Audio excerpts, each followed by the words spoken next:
off the ground now. Man, they heard us for miles, we really put out a definite sound now. And then we made it to orbit, now we're going just as fast as we can now. And we'll have fun till we gotta put the shuttle away. Fun till we gotta put the shuttle away. Well, we're moving so fast, but then we're hardly using any gas now. Now we're moving so fast, and the odometer's spinning like a top, but it ain't gonna last. Now it ain't gonna last. Yeah, we can make it round the planet and back in just an hour and a half now. And we'll have fun. We gotta put the shuttle away. Until we gotta put the shuttle away.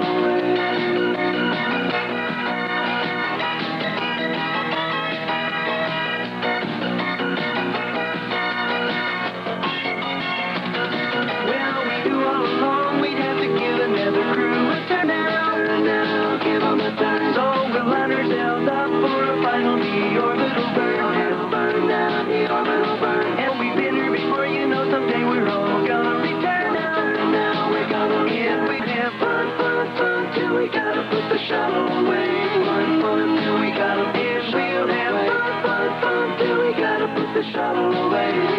Fun till we gotta put the shuttle away. Fun till we gotta put the shuttle away. Fun till we gotta put the shuttle away. Fun till we gotta put the shuttle away. Fun till we gotta put the shuttle away. Fun till we gotta put the shuttle away. Fun till we gotta put the shuttle away. Fun till we gotta put the shuttle away. Fun till we gotta put the shuttle away. Fun till we gotta put the shuttle away. Fun till we gotta put the shuttle away. Fun till we gotta put the shuttle away. Last beach. Indeed, indeed. Well, we didn't have any Beach Boys music for you earlier, but we got our act together through the day and thought you might like to wake up with something.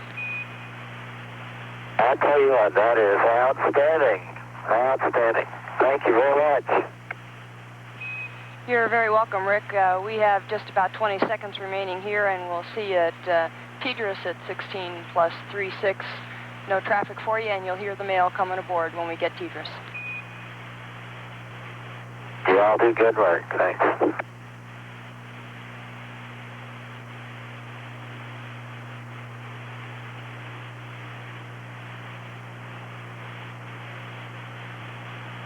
Discovery's re-entry.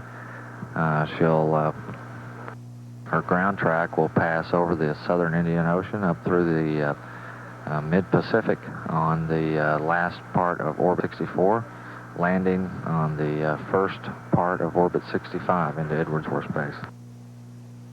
She's currently in a 176 by 163 nautical mile orbit.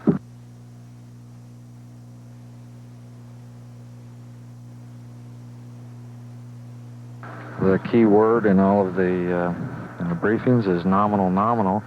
One item that may be of some interest, the up package to the crew included a note that there on board, their displays show supply and wastewater nozzle temperatures that are low. That's the indication they have on board. Although here in the Mission Control Center, the telemetry we receive and the numbers that are here show that those conditions are all as they should be. So it's considered to be a deucer problem aboard Discovery, and all they've done is lowered the limits on the systems to prevent automatic nuisance alarms from going and bothering the crew. For prime vantage point. It's a small city that's emerged from this northeast corner of the lake bed, with people in campers sleeping on the ground or the back of their trucks. People have been sleeping along the runway fence, staked out in a front row spot for the return of Discovery. I got goosebumps and was in tears when it took off, and I'll probably be in the same way when it lands. Throughout the night, souvenir stands stayed in business. T-shirts are the big sellers here. A few people have been watching television, others sit around campfires, and there's talk of patriotism and concern for the Discovery crew. Keep our fingers crossed that boogers are back up in here, you know. I think it symbolizes a lot of the American dreams and just the accomplishments that the space program represents. So you can call this the quiet before the euphoric. Indeed, there are tens of thousands of people eager to celebrate the return of Discovery. Charlie?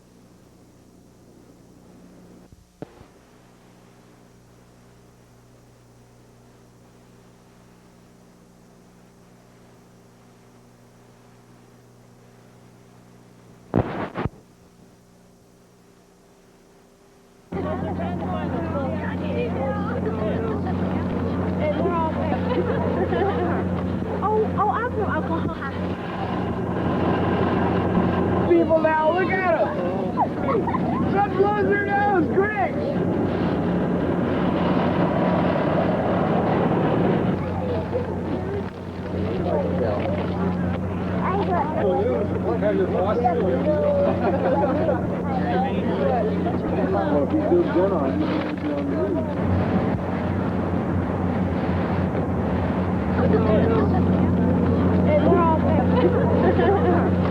Oh, I'm from Oklahoma.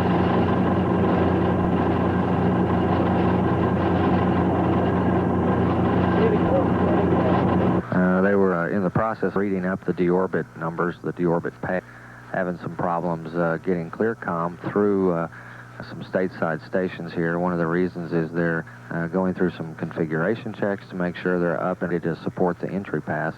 So they'll wait to get good clear comm in a few minutes and continue reading the pad.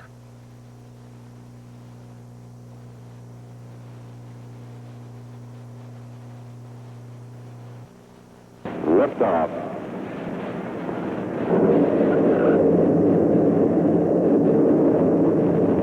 It looks good.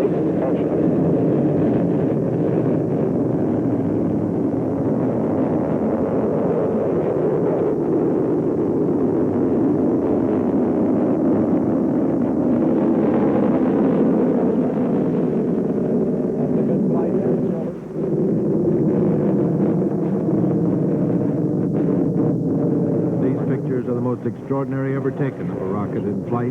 They were seen on television by all of America. The space capsule went on around the Earth 5.5 times to its on-target splash in the Pacific.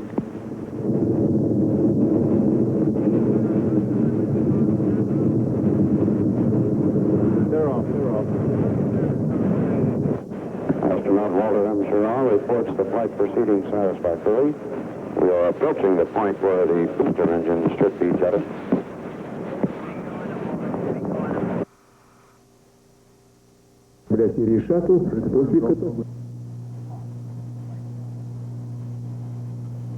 Propulsion system officer reports we're burning and looking good.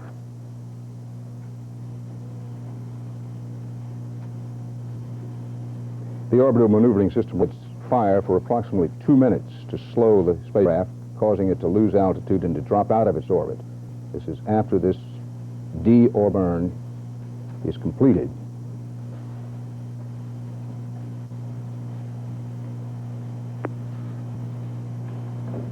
It's almost incredible. Mission Control still receiving data from the burn. All still looks good according to Propulsion Systems Officer Tony Sakachi. It was almost incredible to believe that the thing as large as the space shuttle is going upside down and backwards, but that's the way it re-enters the Earth's atmosphere.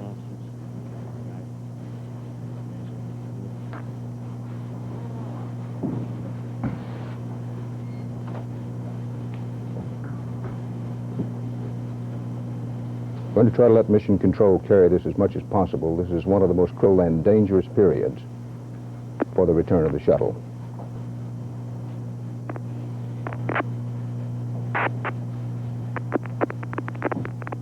What we're listening and waiting for is word that this deorbit is a success. Mission Control Houston, we've gone LOS through the track-guided relay satellite. As we went over the hill, the burn was proceeding smooth. Burn proceeding smoothly, not yet completed. Now, weapons, keep in mind that the spacecraft is up there just past Madagascar, headed toward the United States west coast. It has now gone into a cone, a radio cone that's dead. What that means is that they don't have communication with the shuttle for a few minutes now. There's a place on the Earth where the shuttle is out of radio communication, and it happens to be over that cone which sort of comes up from the Indian Ocean right now. So it's going to be a while before anything else is heard from inside the shuttle. Of course, the next thing that we hope is heard, that the deorbit burn was completely successful. At the completion of the burn, the flight computers fire the reaction control system. That was the RCS thrusters you heard referred to. Those thrusters rotate the shuttle 180 degrees so that the astronauts are flying forward and heads up again.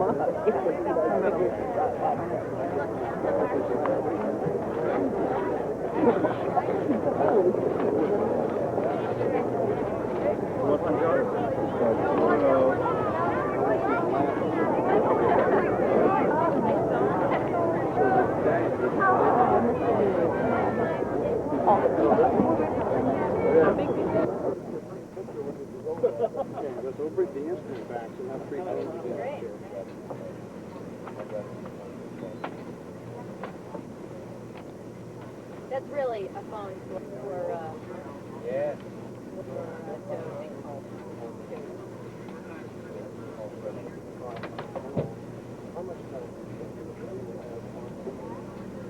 I would guess about 20. The last one was long hair, clothes, or anything. One, 12:30, long hair, 12:48.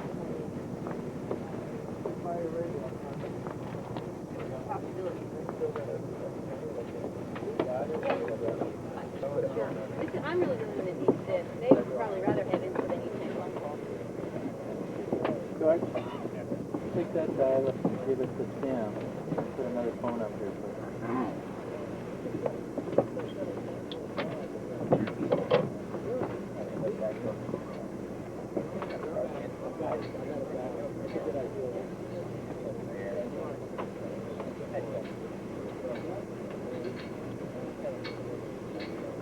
Okay, good. Got it?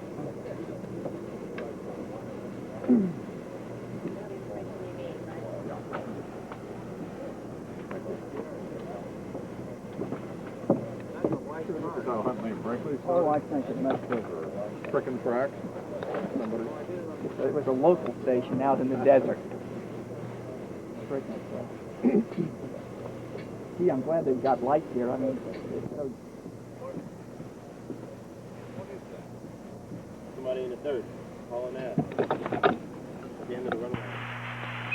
Discovery Houston with you at Yargity. Go ahead. Roger, the burn was good, no residuals. However, at ignition, you may have seen the FES evap out temp went high. We just ride high till the burn was complete. We've executed the pocket check procedure to the point where the secondary is on, high load enabled, and it is controlling at 60 degrees.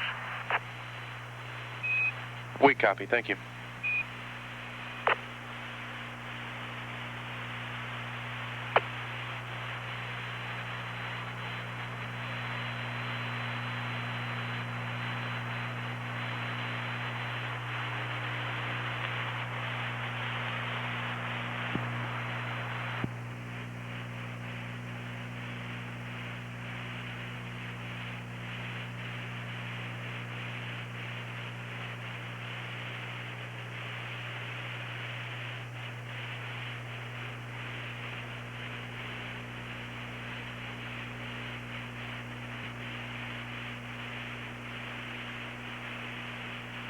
For Houston, now about 41.5 minutes until landing at Edwards Air Force Base, California.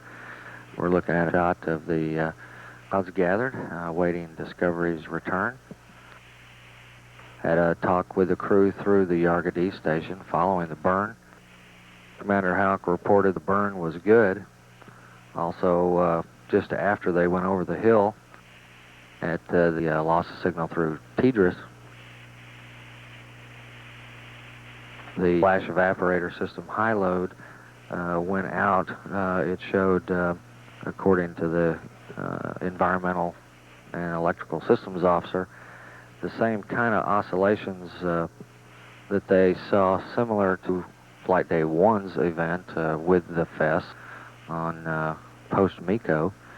Now on NASA Select we're looking at run 17 where Discovery will be landing in about 40 minutes.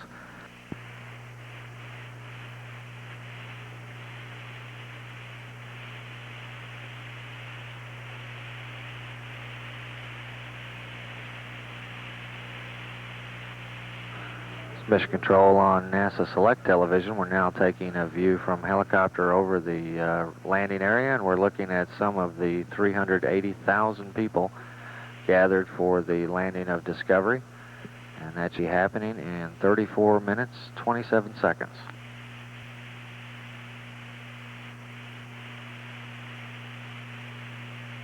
Estimates from the Dryden Flight Research Facility say this is the largest crowd to view a shuttle landing since STS-4, when President Reagan and the First Lady greeted the returning crew, and that crowd then was estimated at about 500,000.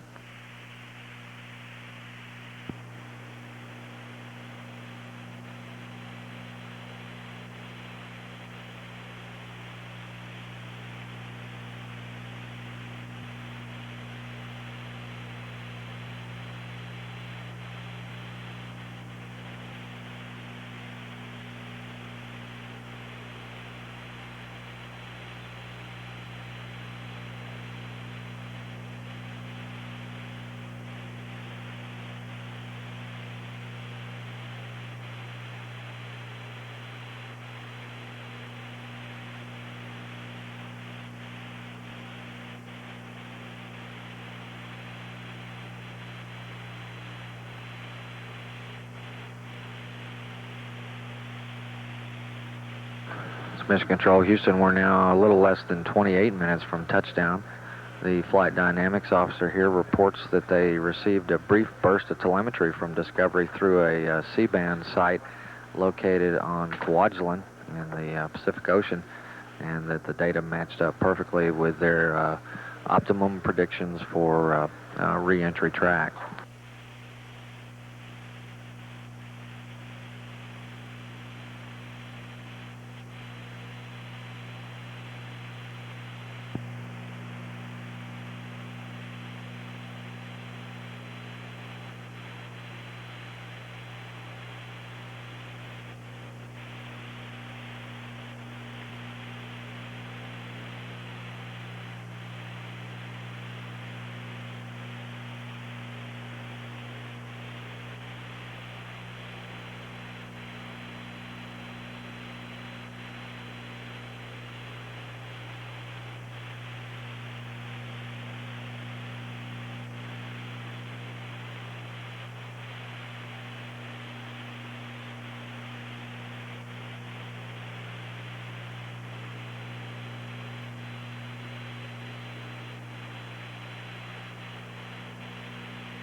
That should take place shortly after passing through the 200,000 feet mark. Discovery Houston, you at Hawaii. How do you read?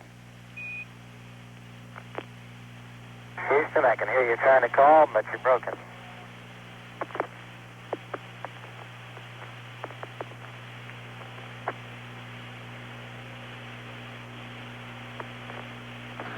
And this is Mission Control. We're now receiving telemetry through Hawaii. So Discovery traveling at 22,750 feet per second.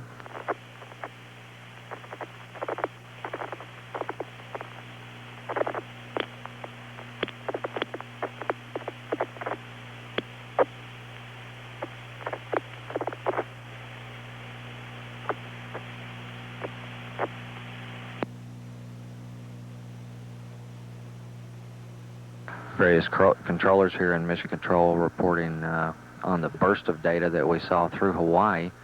APU systems were all good. The cooling systems were up and running and looking good.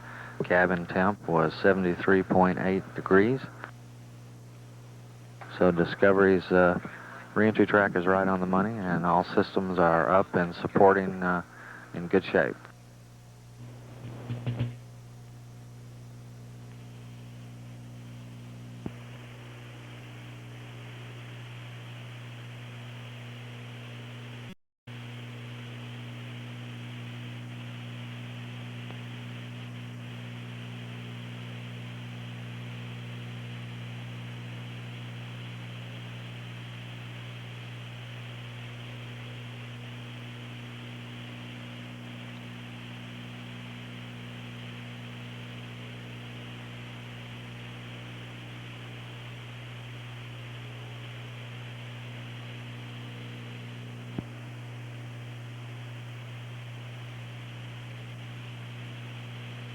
Mission Control Houston, now 15 minutes from Discovery's touchdown at Edwards Air Force Base, California.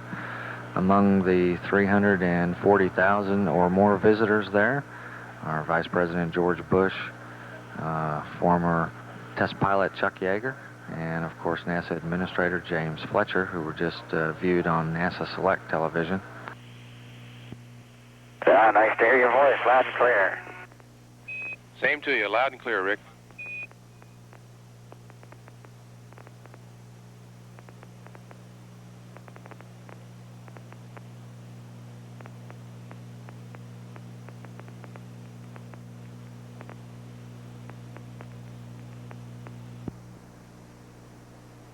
We've now acquired a video signal from Vandenberg of Discovery as she passes over the California coastline.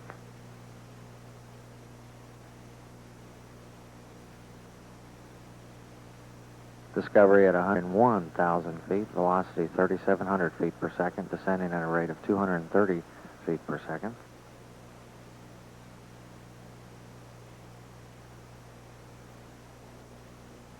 Just a little under 90 miles from the runway now.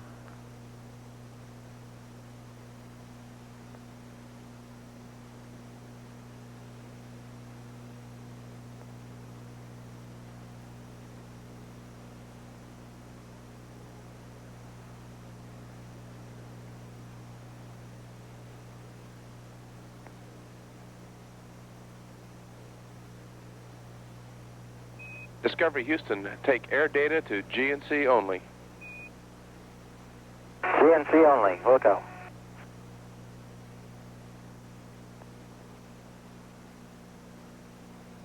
Discovery Houston, take air data to nav. Roger. It's Mission Control. Those commands increase the fidelity of the tracking aboard Discovery and puts her more precisely on her energy and ground track and heading into the Edwards area. She's now at an altitude of 84,000 feet, moving at a rate of 2,400 feet per second, descending at a rate of 274 feet per second. About 57 miles to the runway now. It's Mission Control Houston. We're now looking at Discovery passing overhead from a camera at Dryden Flight Research Facility.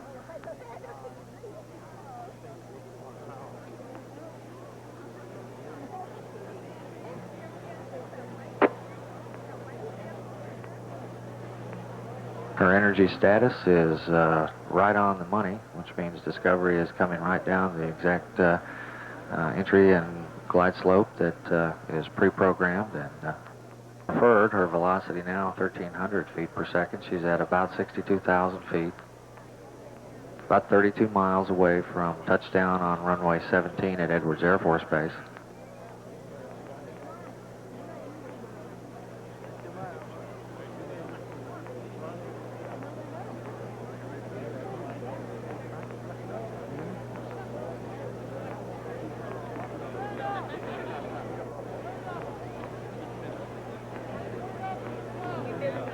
Discovery is approaching a point where she will intersect the heading alignment circle.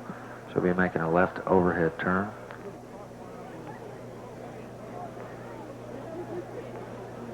Turn angle is 249 degrees. They'll be shooting for the nominal aim point on the Edwards 17 runway. That she will touch down about 2,000 feet beyond the runway threshold.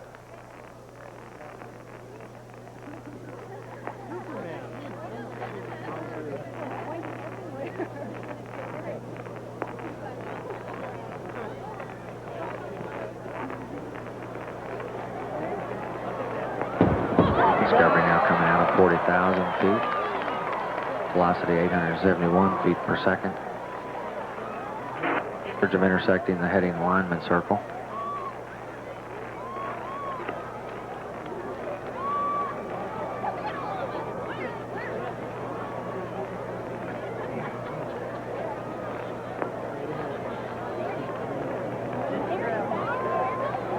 Flight Dynamics Officer reports Discovery is now on the hack. The heading alignment circle. She's making her left overhead turn and looking good.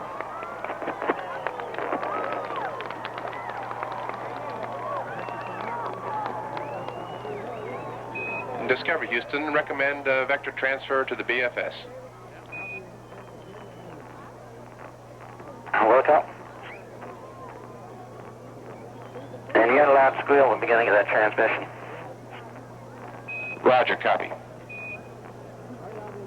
Okay, that sounds good. Discovery at 23,000 feet. Her range to touchdown about 9.5 nautical miles. She's moving at 663 feet per second. Now at about 20,000 feet. A little more than midway around her left overhead turn as she lines up for her approach to the Edwards 17 runway on the desert lake bed.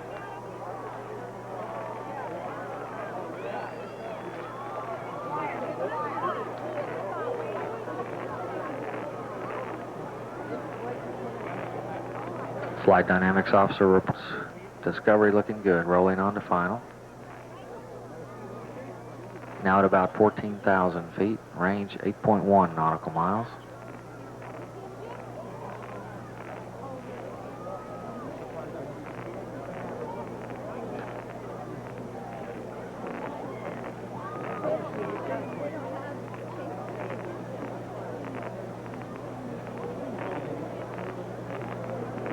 Discovery Houston, on center line, on glide slope.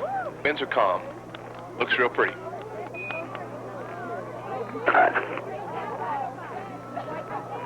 At 3,000 feet, Discovery will execute her pre-flare maneuver. She's now at about 6,500 feet, descending at a rate of 180 feet per second. Speed 550 feet per second.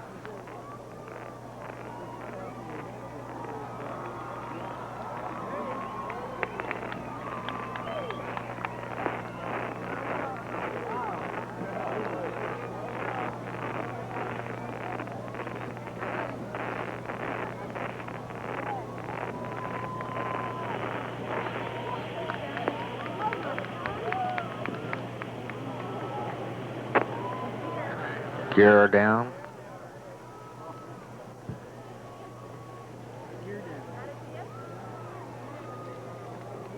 The gear down and locked. The report from Mission Control.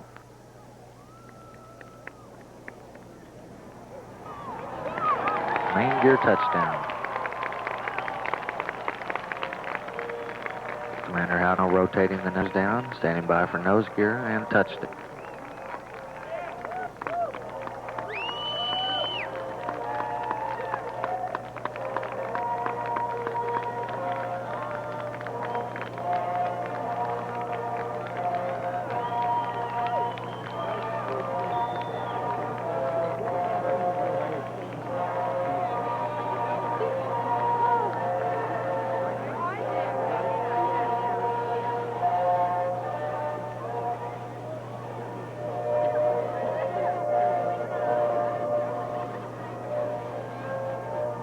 Wheel stop.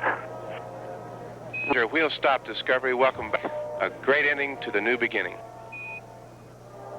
Thanks a lot.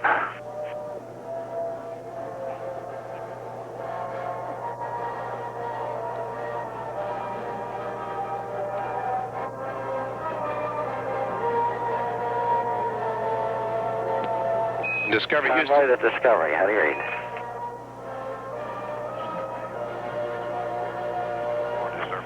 Thank you very much, and I read you loud and clear. Discovery Houston, 1 Delta. Roger. Take the secondary controller to off, please. Roger, understand the fast secondary controller off. Coming off.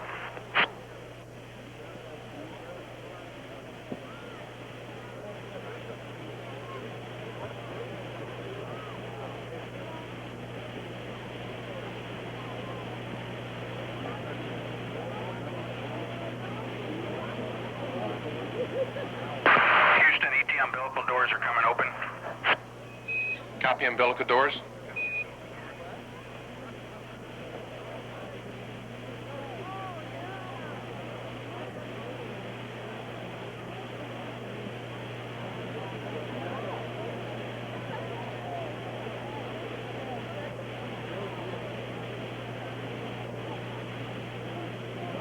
3. Wait, disregard.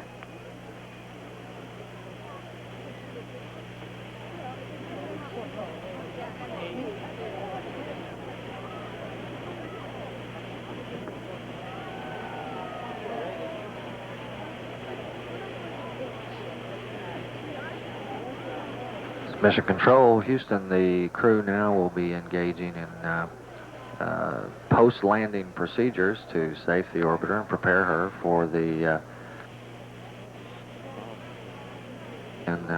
gotten ready to be towed to the hangar at Dryden. Our unofficial time for main gear touchdown, mission elapsed time. Mission elapsed time 4 days, 1 hour, 0 minutes, 8 seconds. Our unofficial time for nose wheel gear touchdown, 1 day.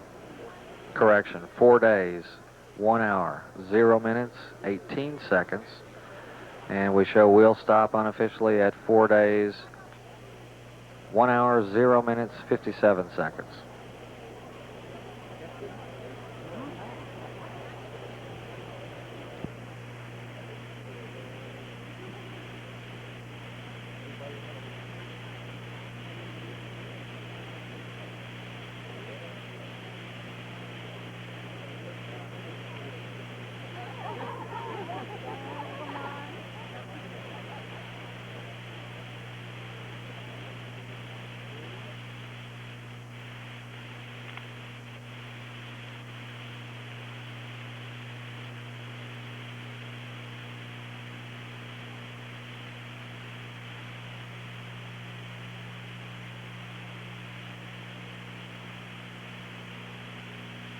Hydraulic load test is complete.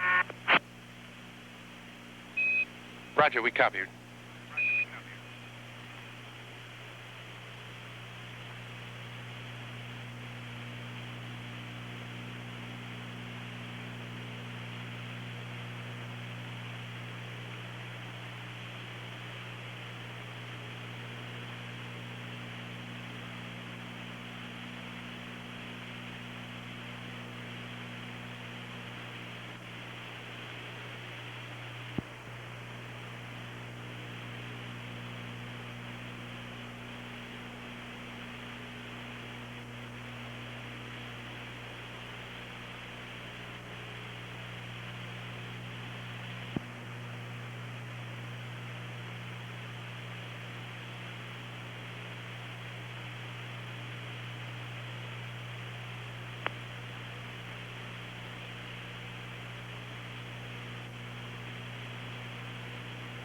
At least the first part of the convoy operation has basically completed the first step of the activities, which is a preliminary assessment of any toxic or hazardous materials that might be in the vicinity of Discovery now that it has landed at the Dryden Flight Research Facility.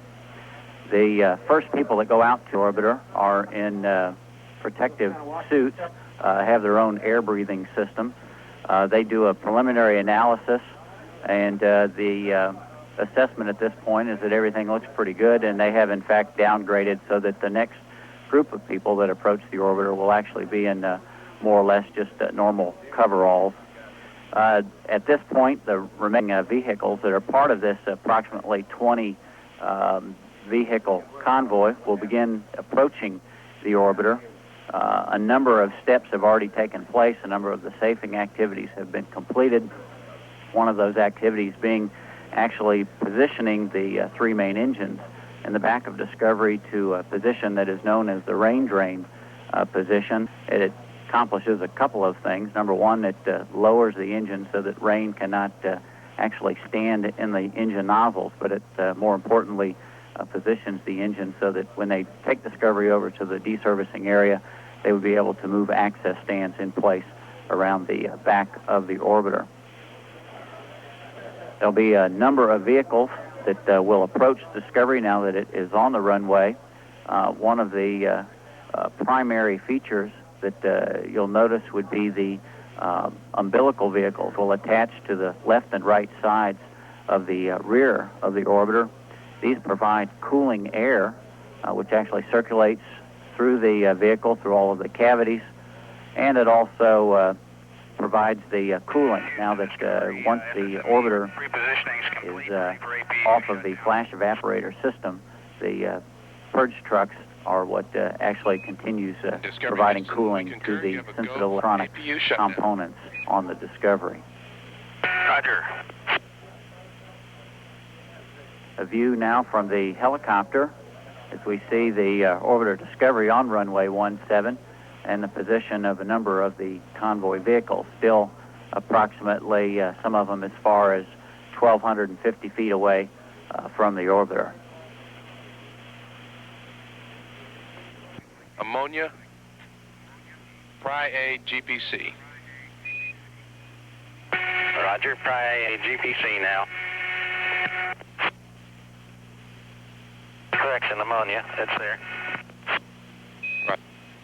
People in his party, including his wife Barbara, greeting members of the team that are here in the Gold Room.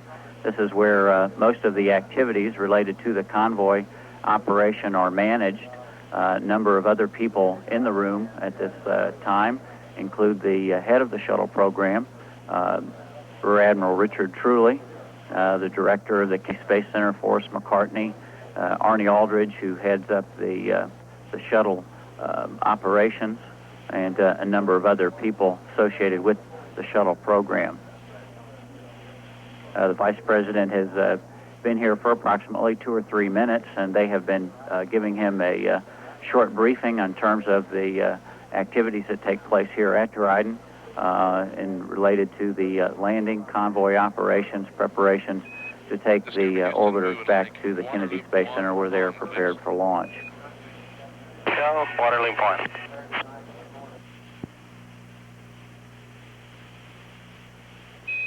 Discovery Houston for Covey.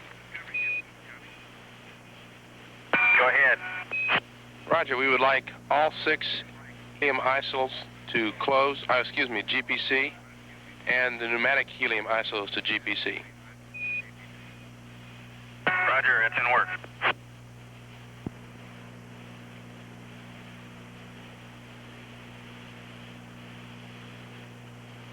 Out about 14,000 feet, range 8.1 nautical miles.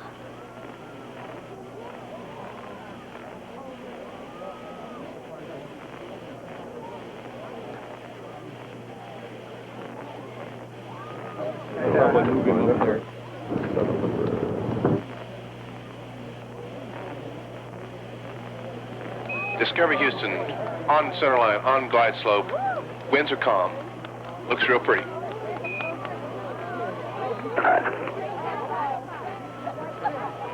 At 3,000 feet, Discovery will execute her pre-flare maneuver. She's now at about 6,500 feet, descending at a rate of 180 feet per second. Speed 550 feet per second.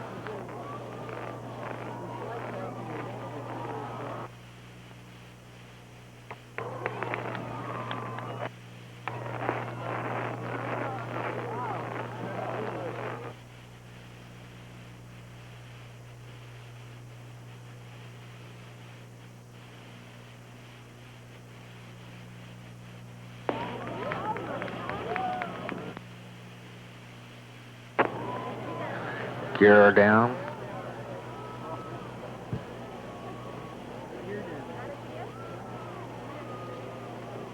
The gear down and locked. The report from Mission Control.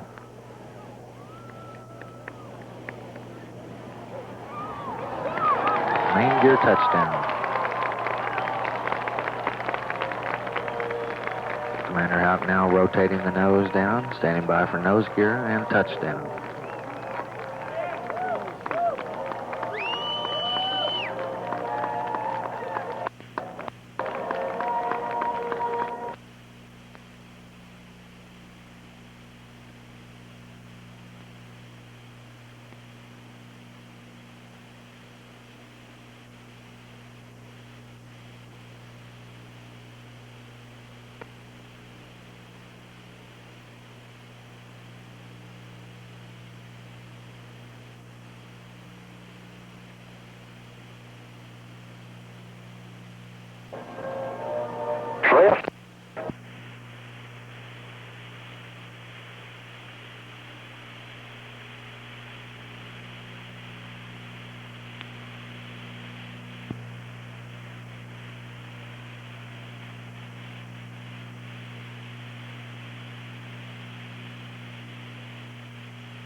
On runway 17 here at the Dryden Flight Research Facility, all the convoy operations continuing pretty much right on the timeline, expecting the thing around 20-25 minutes. Okay, Blaine, say again the panel. That's panel A7, and I think it's Lima, the lower portion. Okay, go ahead. Takes place during activity is to remove some of the experiments that were flown aboard Discovery on this particular mission. The activity to date, now that the stairs have been moved up alongside the Discovery, they're working on opening the hatch. And there's a process that takes place involving the flight surgeon, the crew taking off the launch and entry suits and putting on their other flight coveralls and those types of activities once the hatch is open. Toward the tail end of the orbiter, they now have the ladders in place, and the large cooling and purge vehicles are moving up to their position at the rear of the vehicle.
On the runway 17 here at the Dryden Flight Research Facility, Vice President George Bush has arrived out at the landing site with the Vice President, NASA Administrator James Fletcher, and the head of the shuttle program, Rear Admiral Richard Truly. The access stairs are up against the side of the orbiter, and the crew Discovery now coming down the steps, waving a large American flag.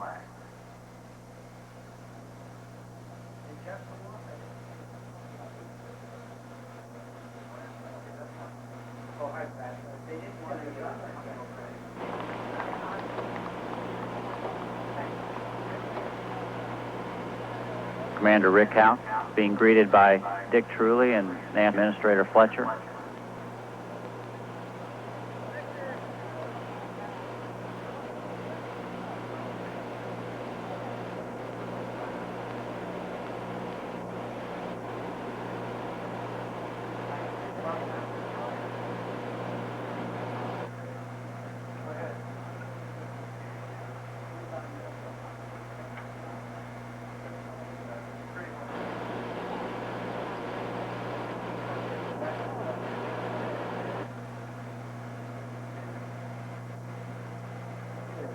Vice President motioning to the crew to get a picture with the Admiral Truly and the NASA Administrator.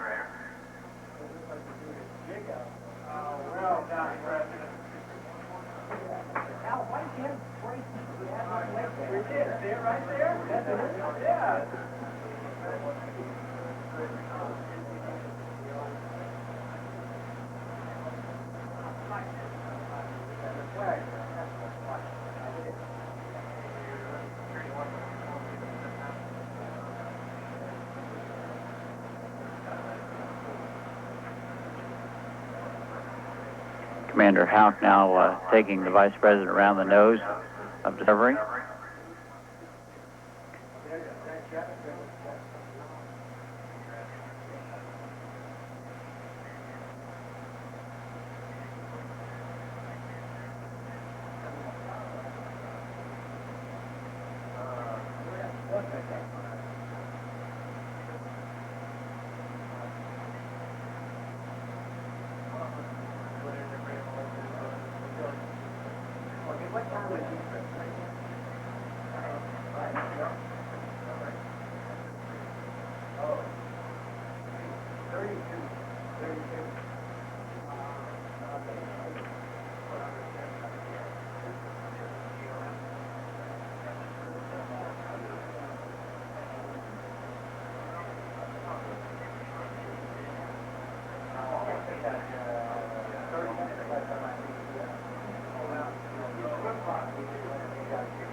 This is Mission Control Houston. That sound you hear is the clapping of all the flight controllers from the 3 flight control teams that have supported this mission.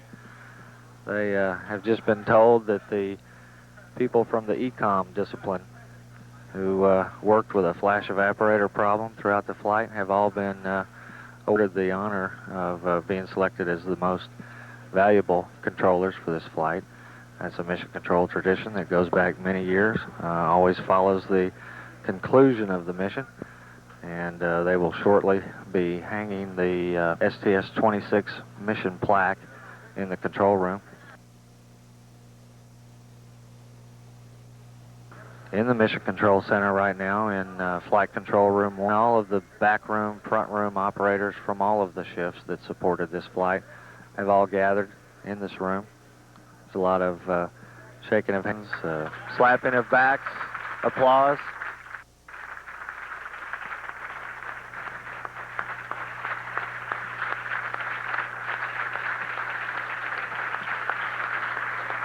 And that applause is for Steve McClendon, the Orbit 1 ECOM, who led this team on the Orbit 1 shift and has been selected to hang the plaque here in Mission Control.